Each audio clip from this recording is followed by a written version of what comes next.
বন্ধুরা চলে এসেছি আজকে বেগুন ভাঙতে। আমি আর আমার দিদি, এই যে আমার দিদি বেগুন ভাঙছে, আমার সাথে আমার জামাইবাবু এসছে।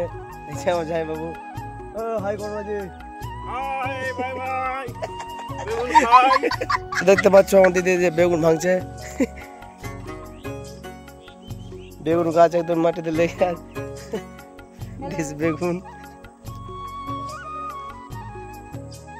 তো আজকে বেগুন ভাঙবো প্রায় 1 কুইন্টাল খানিক নাকি। 1 কুইন্টাল বেগুন বহুতটা হয়ে গেছে। তো এই হাফ ভাঙা হলো আর হাফে রেস্ট নিলাম। কোম্পানি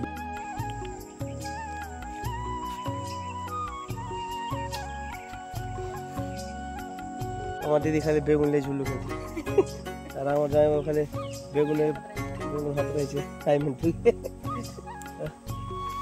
কি বলছো জি, কি বলছো বলো? এই মাল এইটা এসে মালিক, বেগুনের মালিক 100 টাকা কিলো বেগুন বিক্রি করবে। তো কি করা যায়, একে 100 টাকা কিলো বেগুন বন্ধুরা, 100 টাকা কেজি 100। তো তোমরা আপেল খাবার বেগুন খাবার ডিসাইড তোমরাই করো।